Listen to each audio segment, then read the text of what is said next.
Baik, shalom, selamat siang bagi kita semua. Selamat datang di ibadah HTB di jam 11 siang. Kita persiapkan hati kita untuk masuk dalam ibadah kita pada siang hari ini. Namun sebelum itu mari kita sama-sama mengakui dosa kita di hadapan Allah yang Maha Kuasa. Mari bersama kita katakan, Allah yang Maha Kuasa, Bapa Syurgawi, kami telah berdosa terhadap Engkau dan terhadap sesama kami di dalam pikiran, perkataan, dan perbuatan melalui kelalaian, kelemahan. Kami sangat menyesal dan bertobat dari semua dosa kami demi Putra-Mu Yesus Kristus yang telah mati untuk kami. Ampunilah kami atas semua yang telah kami lakukan, dan karuniakanlah kami agar kami dapat melayani Engkau di dalam kehidupan yang baru bagi kemuliaan nama-Mu. Amin.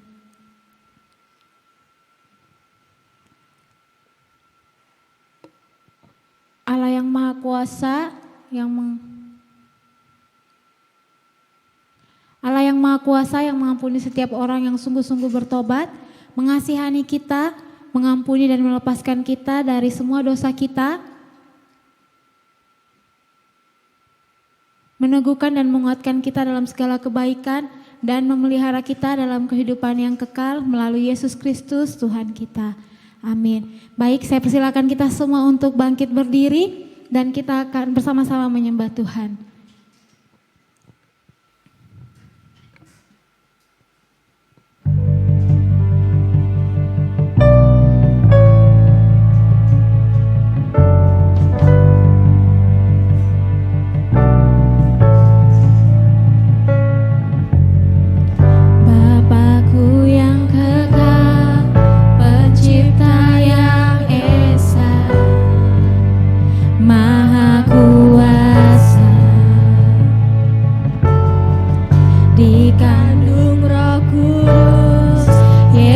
Yesus datang, Juru Selamatku. Ku percaya Allah Bapa, ku percaya Sang Putra, ku percaya Roh Kudus-Mu, Kau Allah Tritunggal. Ku percaya kebangkitan ada dalam kita. Ku percaya dalam nama Yesus.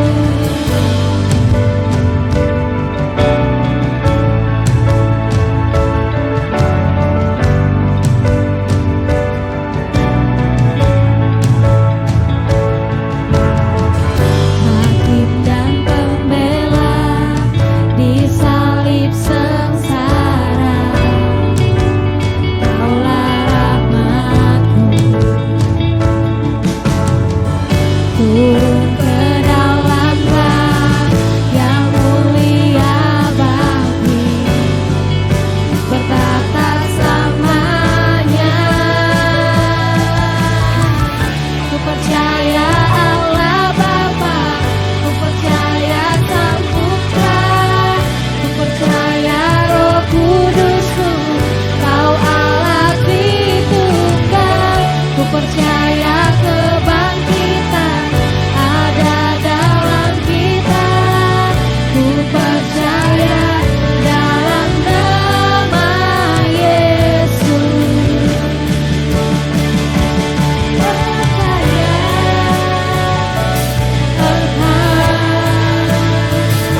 ku percaya Allah bangkit. Ku percaya Yesus Kristus Tuhan.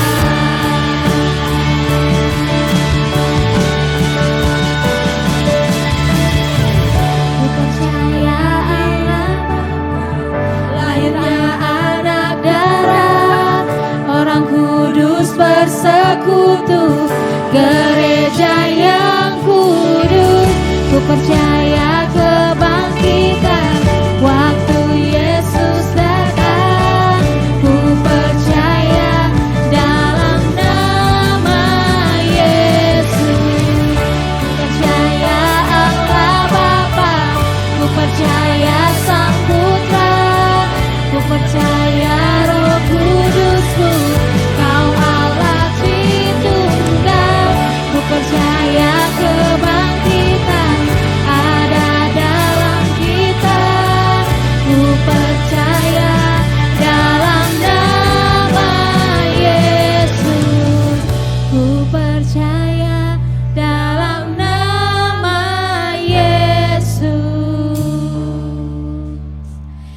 percaya dalam nama Engkau Tuhan.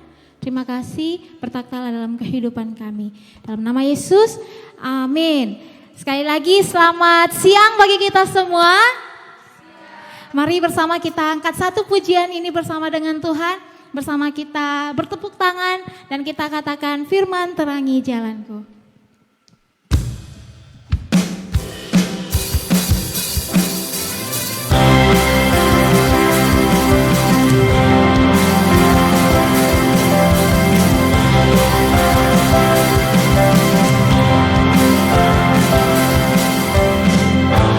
Firman terangi jalan, perisai iman di setiap waktu, lindungiku dari siapa, tak pernah ragu, karena Dia bersamaku, setia menjaga dengan kuasa mulia. Hanya di dalam namanya Yesus yang sumber pengharapan di sepanjang hidupku. Hanya di dalam kuasa-Nya pasti tersedia kemenangan bagiku selama-lamanya.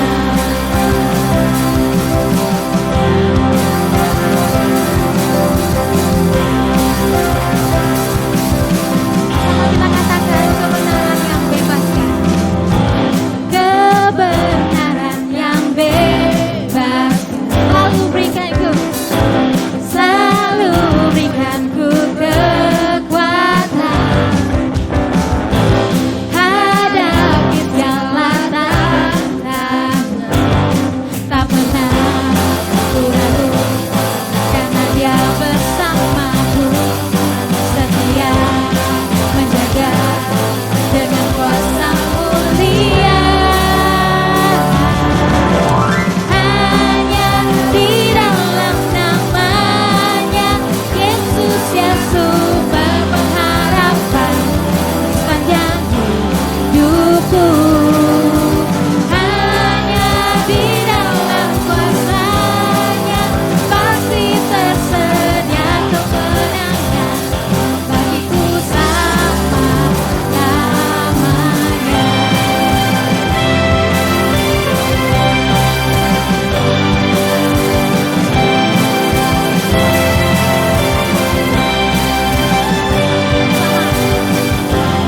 Dalam namanya ada pengharapan, dalam kuasa-Nya kemenangan. Hanya di dalam namanya Yesus yang sumber pengharapan di sepanjang hidupku. Hanya di dalam kuasa-Nya pasti tersedia kemenangan bagiku selamanya. Hanya di dalam namanya Yesus yang sumber pengharapan di sepanjang hidupku. Hanya di dalam kuasa-Nya pasti tersedia kemenangan bagiku selama-lamanya.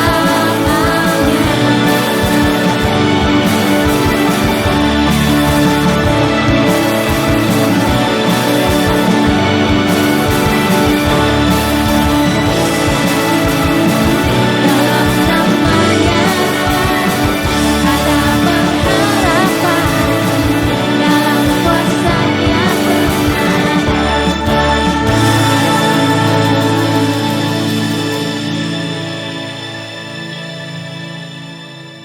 Sebelum kita mendengarkan firman Tuhan, mari bersama kita angkat satu pujian. Bekerjalah ya Roh Kudus.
dan suci.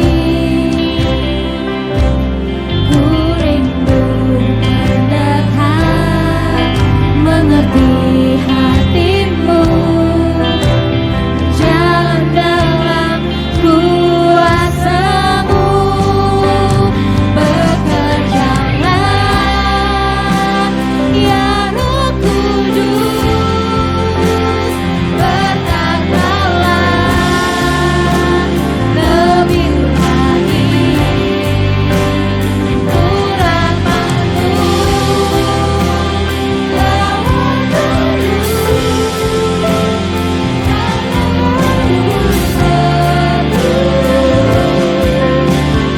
Kau turun tanpa di hidupku.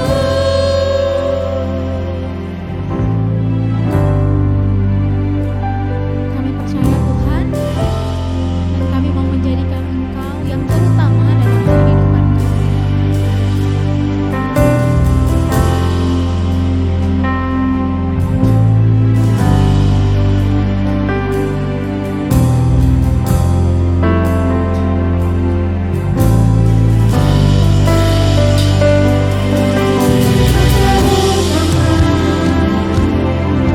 Di hidupku, Kau terutama di hidupku.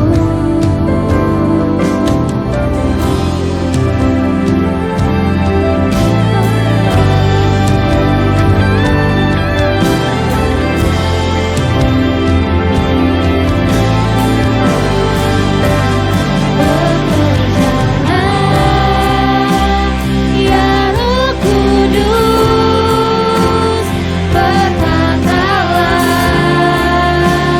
lebih lagi urapanmu dalam karena yang ku perlu.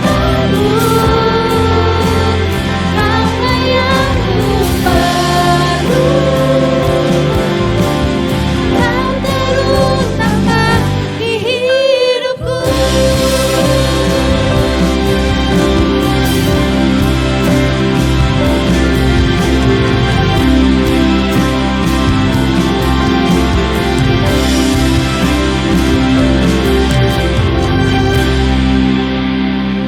Baik, semua teman-teman silakan untuk duduk. Kita akan masuk dalam pembacaan Alkitab.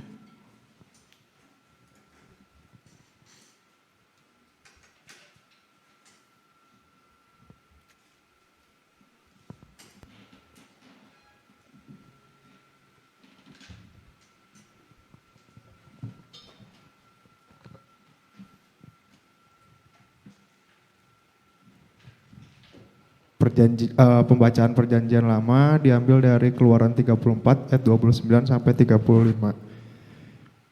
Ketika Musa turun dari Gunung Sinai, kedua loh hukum Allah ada di tangan Musa.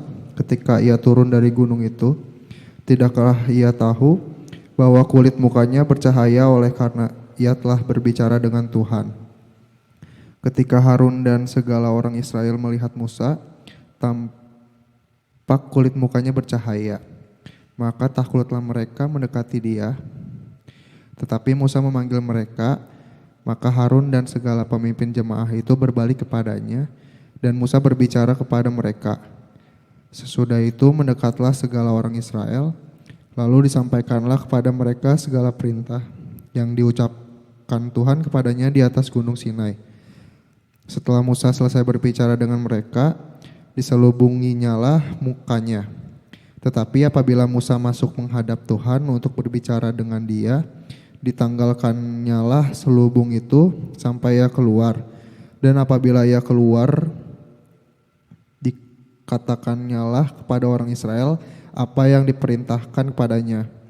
Apabila orang Israel melihat muka Musa, bahwa kulit muka Musa bercahaya, maka Musa menyelubungi mukanya kembali sampai ia masuk menghadap untuk berbicara dengan Tuhan. Demikianlah firman Tuhan.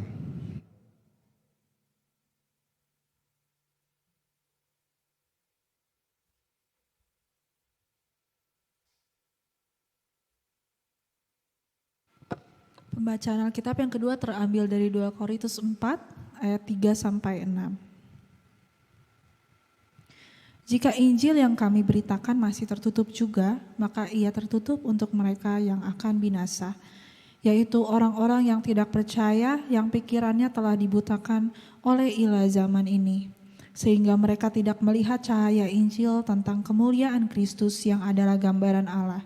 Sebab bukan diri kami yang kami beritakan, tetapi Yesus Kristus sebagai Tuhan, dan diri kami sebagai hamba-Mu karena kehendak Yesus. Sebab Allah yang telah berfirman dari dalam gelap akan terbit terang.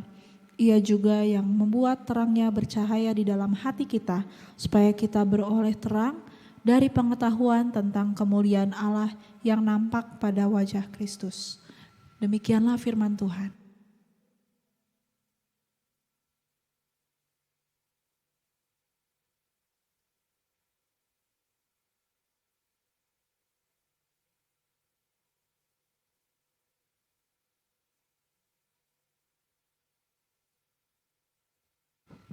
Shalom, apa kabar teman-teman? Ya, senang kembali bisa berkumpul, bisa berjumpa dengan teman-teman di tempat ini. Baiklah, sebelum kita mendengarkan firman Tuhan, kita akan berdoa terlebih dahulu. Ya, mari kita berdoa. Tuhan Yesus, kami sungguh mengucap syukur kepadamu. Terima kasih Tuhan untuk waktu yang sudah Tuhan berikan bagi kami. Sebentar kami akan mendengarkan firman Tuhan. Biarlah kiranya Roh Kudus-Mu yang boleh menerangi setiap hati dan pikiran kami, supaya kami boleh mengerti akan firman-Mu. Dalam nama Tuhan Yesus kami sudah berdoa. Amin. Teman-teman, firman Tuhan pada hari ini terambil dari 2 Korintus pasal 4 ayat 3 sampai 6. Tadi sudah dibacakan oleh saudari Raisa ya. Dan tema firman Tuhan kita pada hari ini adalah menemukan harta rohani. Teman-teman yang dikasihi Tuhan, kalau ada harta rohani pasti ada harta duniawi. Apa itu harta? Harta adalah kekayaan yang dimiliki oleh seseorang, bisa berbentuk uang, mobil, rumah, emas, berlian, dan lain sebagainya. Dan harta itu bisa kita peroleh melalui hasil kerja keras kita. Kita bekerja, kemudian kita setiap bulan memperoleh gaji, dan dari gaji itu kita kumpulkan, lalu setelah terkumpul kita bisa membelikan sesuatu yang kita harapkan ya. Selain itu ada juga harta warisan. Nah, harta warisan adalah harta yang kita dapatkan apabila orang tua sudah meninggal, baru hartanya diwariskan kepada anak-anaknya.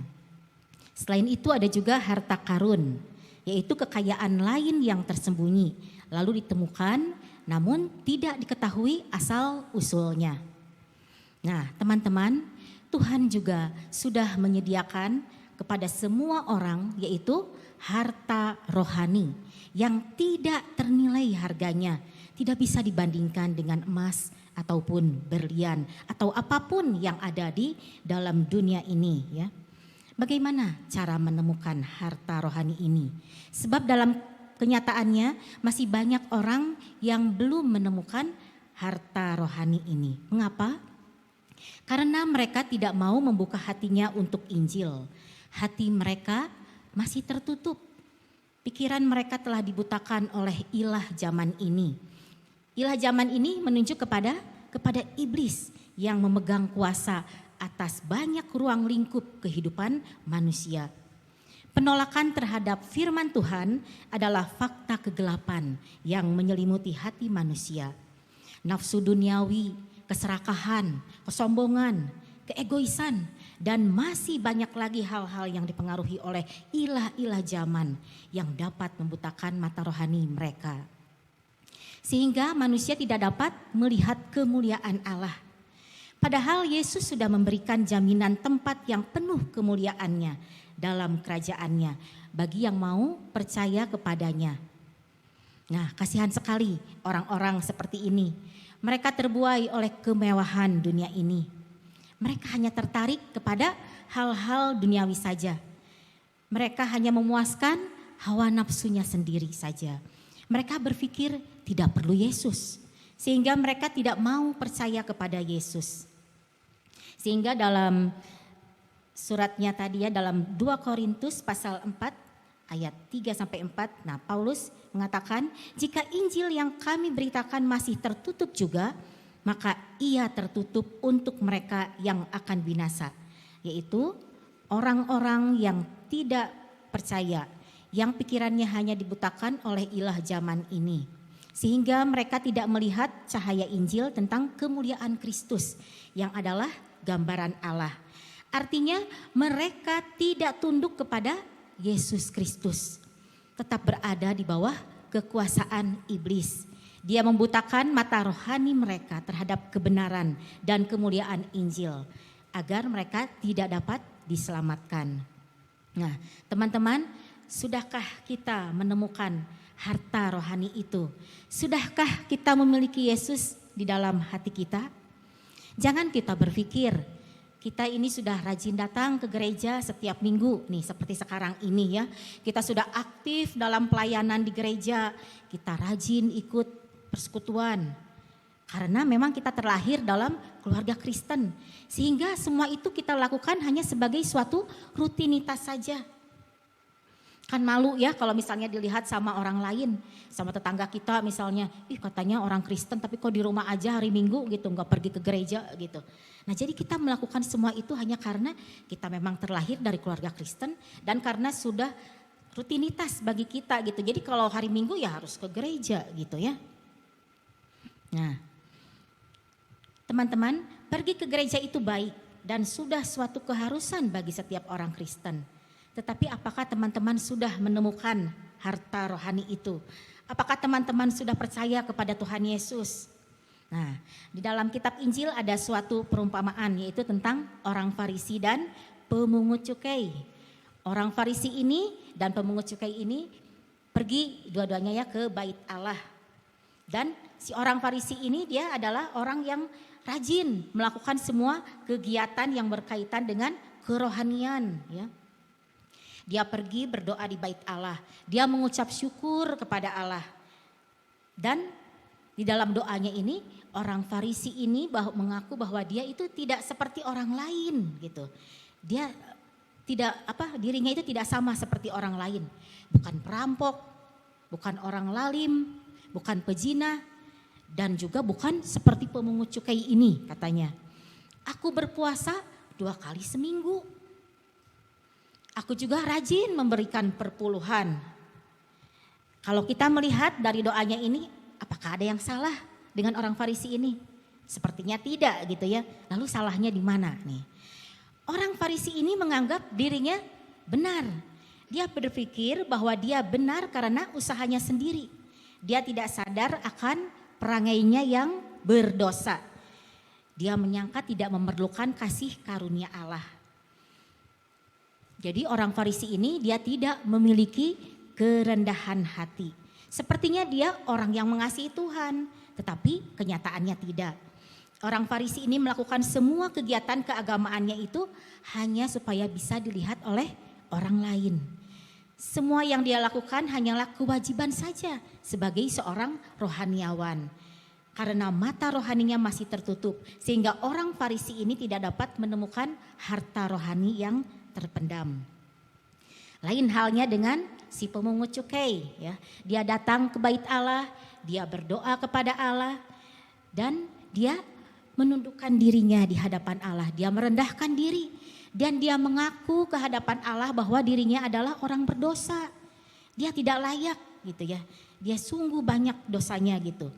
Jadi pemungut cukai ini tahu bahwa hanya Allah saja yang dapat mengampuni dosanya. Nah selain itu pemungut cukai ini tahu siapa dirinya, bahwa dia adalah orang berdosa.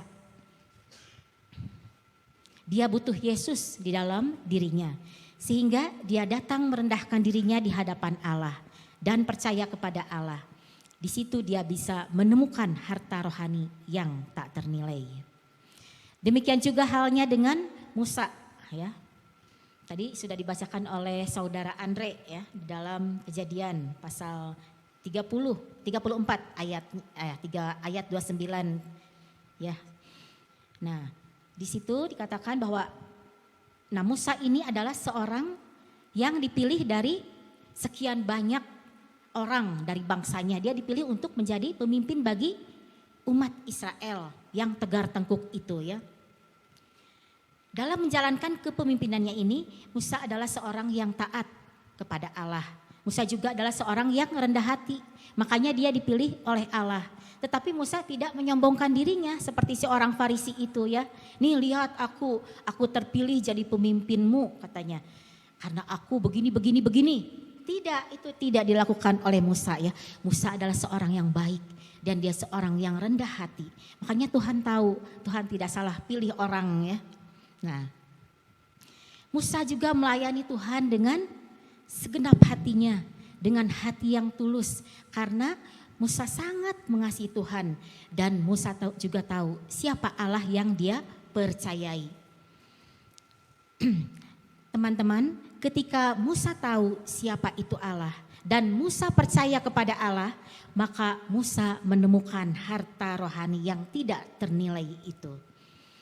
Allah itu adalah Allah yang penyayang dan pengasih, panjang sabar, berlimpah kasihnya dan setianya, yang meneguhkan kasih setianya kepada beribu-ribu orang yang mengampuni kesalahan, pelanggaran, dan dosa. Dan Musa mau melakukan semua yang diperintahkan Allah kepadanya. Seperti dalam kitab Keluaran pasal 34, Musa diperintahkan oleh Allah untuk memahat kembali kedua loh batu. Seperti yang mula-mula, karena dua loh batu yang pertama telah dilemparkan dan dipecahkan oleh Musa. Hal itu dilakukan oleh Musa karena kemurtadan dan dosa umat Israel yang sudah memberontak terhadap Allah. Israel juga telah membuat ilah lain, yaitu membuat patung lembu emas, sehingga Tuhan murka dengan perbuatan bangsa Israel ini. Tetapi apa yang terjadi teman-teman ketika Musa turun kembali dari gunung Sinai? Dalam ayat 30 dikatakan, ketika Harun dan semua orang Israel melihat Musa, tampak kulit mukanya bercahaya sehingga mereka takut mendekat kepada Musa.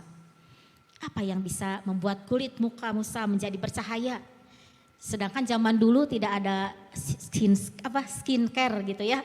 Tidak ada untuk perawatan wajah, treatment wajah gitu ya. Sehingga bisa membuat mukanya jadi glowing. Itu zaman dulu nggak ada, tetapi kok bisa ya wajah Musa jadi bercahaya gitu ya. Mau tahu rahasianya? Nah, karena Musa sudah mengalami perjumpaan dengan Allah. Musa telah menemukan harta rohani yang tidak ternilai. Sehingga dari wajahnya terpancar kemuliaan Tuhan. Nah, teman-teman yang ingin kulit mukanya bercahaya harus mengalami perjumpaan dengan Tuhan. Sediakan waktu bersama Tuhan setiap hari. Hidup tunduk dan taat pada kehendak Tuhan. Teman-teman, Musa sebagai hamba Allah mempunyai hati yang rindu bagi bangsanya untuk mau bertobat, sungguh-sungguh datang kepada Allah. Walaupun bangsa Israel sudah bejat moralnya, karena mata rohani mereka sudah tertutup oleh zaman itu ya. Mereka lebih memilih untuk mengikuti hawa nafsu duniawi. Hidup mereka sudah menyimpang jauh dari Tuhan. Mereka melakukan tindakan asusila dan sudah menduakan Tuhan dengan membuat patung lembu emas untuk mereka sembah. Sehingga Tuhan sangat murka sekali kepada bangsa Israel karena mereka telah menyakiti hati Allah. Tetapi Tuhan tetap mengasihi umat pilihannya karena Musa. Ya, Musa membela mati-matian kepada bangsanya. Dia sampai bilang begini, Tuhan, kalau misalnya bangsa ini kembali tidak berbalik kepada Tuhan, hapuskan namaku dari kitab-Mu. Wah, luar biasa sekali di sini ya Musa ya. Dia sangat mengasihi bangsanya gitu. Musa sangat membela bangsanya. Dan akhirnya Tuhan tidak jadi membunuh. Tuhan tidak jadi membunuh bangsanya karena Musa ini ya. Tuhan menyesal gitu. Nah, teman-teman, jadi Musa di sini ingin kembali bangsa Israel itu mengalami perjumpaan dengan Allah ya. Musa ingin bangsa Israel kembali berbalik kepada Allah dan bertobat sungguh-sungguh kepada Allah. Teman-teman, Allah juga ingin semua orang bisa menemukan harta rohani yang tidak ternilai itu. Dan kita sebagai anak-anak Tuhan, orang-orang yang sudah ditebus oleh darah Kristus, oleh pengorbanan Kristus di kayu salib, kita sudah ditebus ya. Kita sudah menemukan, kita sudah memiliki harta rohani, maka sudah menjadi tugas dan tanggung jawab kita sebagai hamba-hambanya untuk memberitahukan harta rohani yang sudah kita miliki ini kepada orang lain, yaitu kepada orang-orang yang belum percaya kepada Yesus. Kita harus menjadi pembawa berita Injil bagi sesama kita, sehingga dimanapun kita berada, kita bisa menjadi saksi-saksi Kristus. Misalnya dalam keluarga kita, jika ada keluarga kita, orang tua kita yang belum percaya kepada Tuhan, teman-teman harus menjadi saksinya ya. Mungkin teman-teman berpikir gimana caranya, soalnya kalau membawa jiwa, yaitu keluarga sendiri itu sulit gitu ya. Teman-teman, yang bisa dilakukan adalah berdoa kepada Tuhan, minta Tuhan yang bekerja, Roh Kudus melembutkan hati orang tua kita yang masih belum percaya gitu ya. Dan tentu juga harus diimbangi dengan sikap kita sebagai anak-anaknya ya. Karena orang tua itu adalah wakil Tuhan. Di dalam dunia ini kita harus taat sama orang tua. Kita harus mengikuti perintah-perintahnya. Kita harus bisa menyenangkan kedua orang tua kita. Jangan bandel gitu ya. Itu kan semua yang orang tua suruh sama kita itu adalah untuk kebaikan kita juga. Tidak ada satu orang tua pun yang ingin mencelakakan anaknya gitu. Jadi kita harus mau turut sama orang tua kita harus mengasihi kedua orang tua kita. Nah, selain itu kita juga harus menjadi saksi di mana, misalnya di tempat pekerjaan kita. Ya, kita harus menjadi saksi gitu. Jadi kalau kita bekerja ya bekerja dengan sungguh-sungguh, dengan rajin gitu. Jangan menjadi batu sandungan gitu ya. Terus kalau ada misalnya teman-teman yang sudah menyakiti hati kita, jangan dibalas lagi dengan kejahatan misalnya ya. Kita harus tetap mengasihi dia gitu. Sehingga melalui sikap kita, melalui tingkah hidup kita gitu ya. Teman-teman yang menyakiti hati kita, dia boleh melihat sikap kita gitu. Apa sih rahasianya kok walaupun aku sudah ngejengkelin kamu, walaupun aku sudah ngejelek-jelekin kamu, kok kamu tetap mengasihi aku gitu ya. Nah, disitulah teman-teman bisa berkata, oh kamu mau tahu, itulah karena aku sudah memiliki Yesus di dalam hati saya. Saya sudah mengalami perjumpaan dengan Tuhan gitu ya. Nah, terus kalau misalnya teman-teman juga mempunyai kelebihan ya dibandingkan dengan teman-teman yang lain, janganlah teman-teman menjadi sombong gitu ya. Wah, aku ini kebaktian ini misalnya bisa berjalan karena aku, kalau tidak ada saya nih, wah kebaktian ini tidak bisa berjalan gitu. Jangan seperti itu. Tetapi biarlah kita saling melengkapi antara satu dengan yang lainnya. Karena masing-masing orang itu mempunyai kelebihan dan kekurangan. Dan semuanya itu dipakai oleh Tuhan untuk saling melengkapi gitu ya. Jadi janganlah kita saling menyombongkan diri. Tetapi kita harus saling menghargai, kita harus saling mengasihi satu dengan yang lainnya. Sehingga melalui sikap kita, melalui kehidupan kita itu bisa memancarkan kemuliaan Tuhan. Mereka bisa melihat bahwa kita ini memiliki Yesus di dalam kehidupan kita, sehingga mereka pun boleh datang kepada Yesus gitu. Jadi kita harus memberikan contoh yang baik. Kita harus membawa terang bagi dunia yang gelap ini, sehingga orang-orang di sekeliling kita bisa melihat kemuliaan Allah terpancar di dalam diri kita. Amin. Mari kita berdoa. Tuhan Yesus, terima kasih untuk firman-Mu yang sudah kami dengarkan pada hari ini. Pakailah kami Tuhan menjadi saksi-Mu melalui kehidupan kami, supaya banyak orang boleh mengalami perjumpaan kembali dengan Yesus. Dan mereka mendapatkan keselamatan sama seperti kami yang sudah Tuhan selamatkan. Terima kasih Bapa, dalam nama Tuhan Yesus kami sudah berdoa. Amin.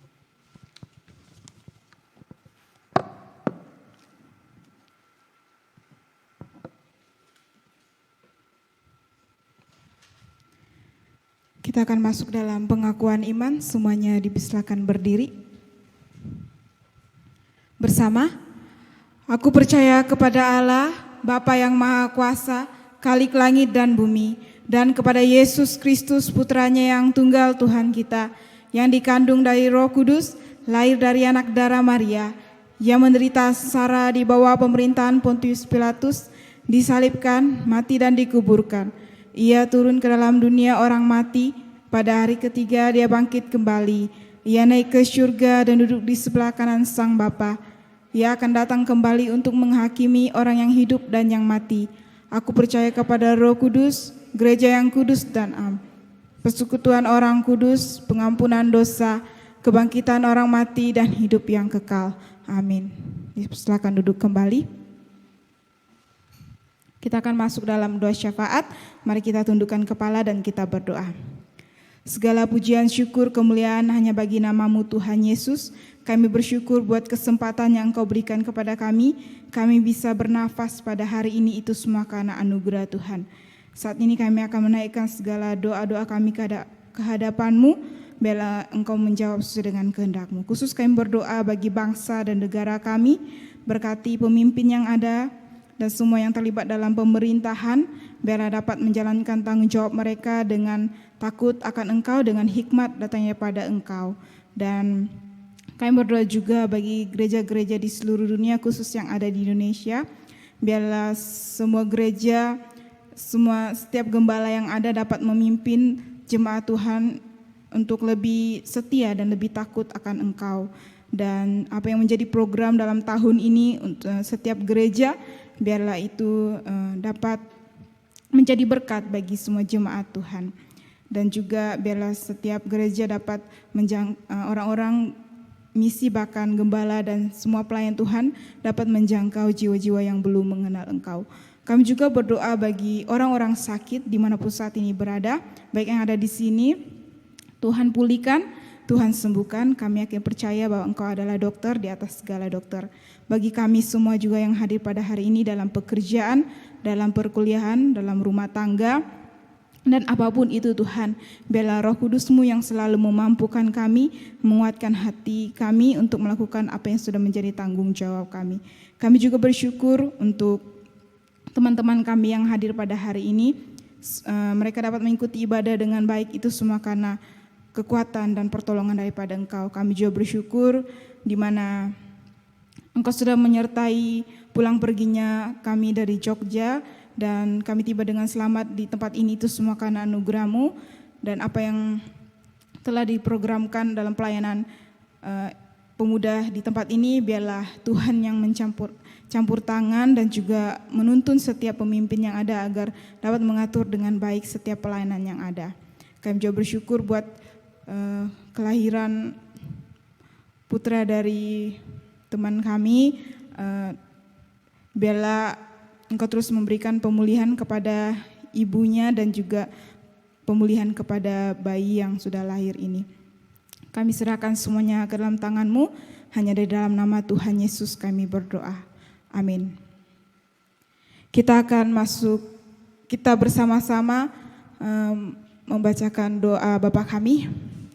Bapa kami yang di surga, dikuduskanlah nama-Mu, datanglah kerajaan-Mu, jadilah kehendak-Mu di bumi seperti di surga. Berikanlah kepada kami pada hari ini makanan kami yang secukupnya.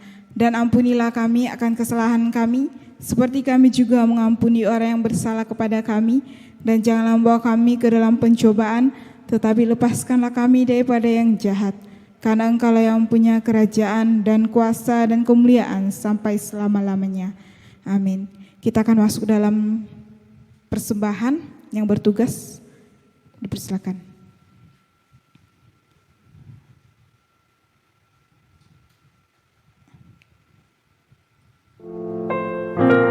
Selamat memberi, Tuhan Yesus memberkati.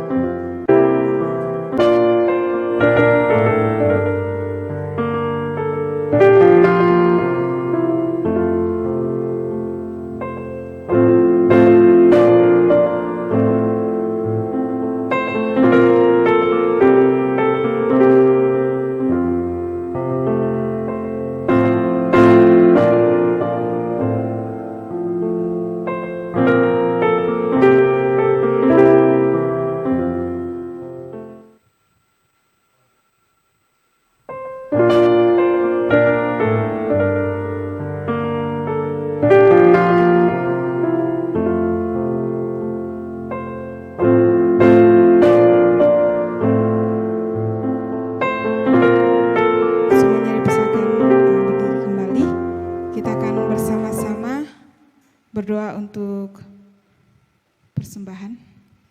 Bersama, bagimu lah ya Tuhan kebesaran, kuasa, kemegahan, dan keagungan. Karena segala sesuatu di syurga dan bumi adalah milik-Mu. Segala-galanya berasal daripadamu dan dari milik-Mu sendiri kami mempersembahkannya kepadamu. Amin. Silakan duduk kembali.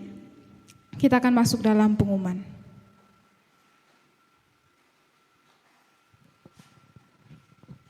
Ya, selamat siang teman-teman. Kami ada beberapa pengumuman.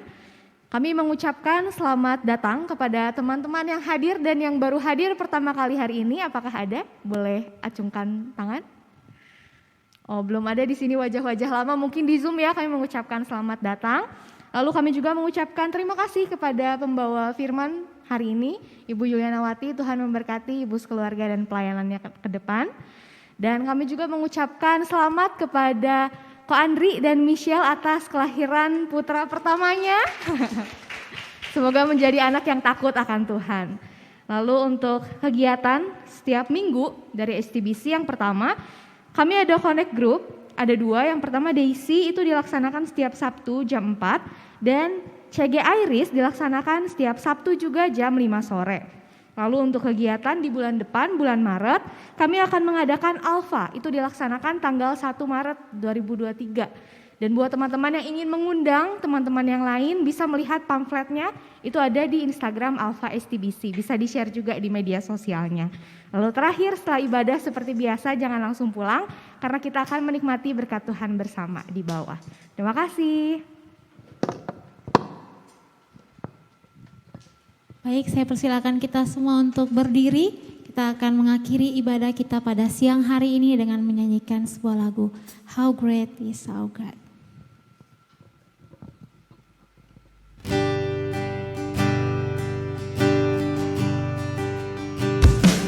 How great is our God? Sing with me, how great is our God? And all will see how great is our God.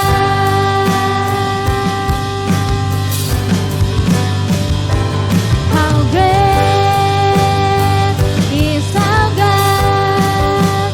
Sing with me, how great is our God? And all will see how great is our Worthy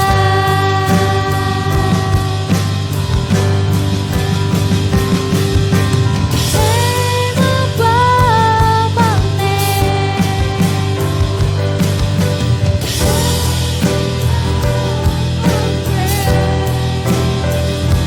and my heart will sing how great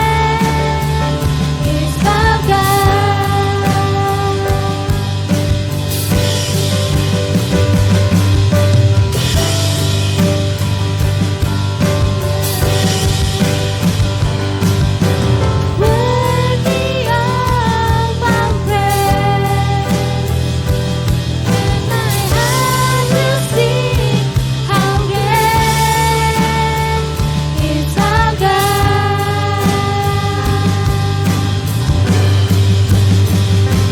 How great is our God? Sing with me, how great is our God?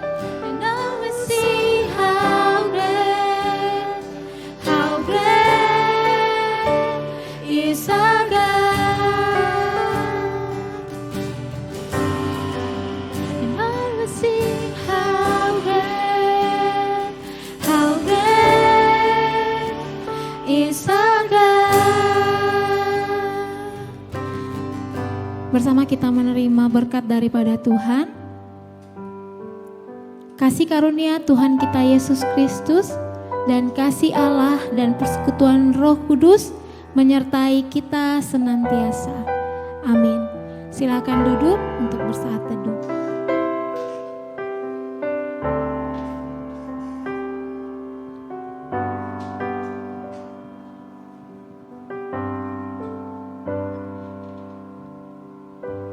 Amin.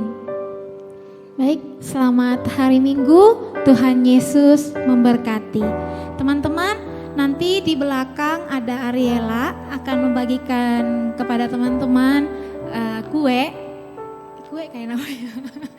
Iya, jadi sebagai oleh-oleh dari kita, kemarin kita pengurus, kita pergi pergi retreat di Jogja, sekaligus juga kita merayakan Valentine, karena waktu tanggal 14 kemarin adalah hari Valentine, jadi ini adalah tanda kasih kita buat teman-teman semua.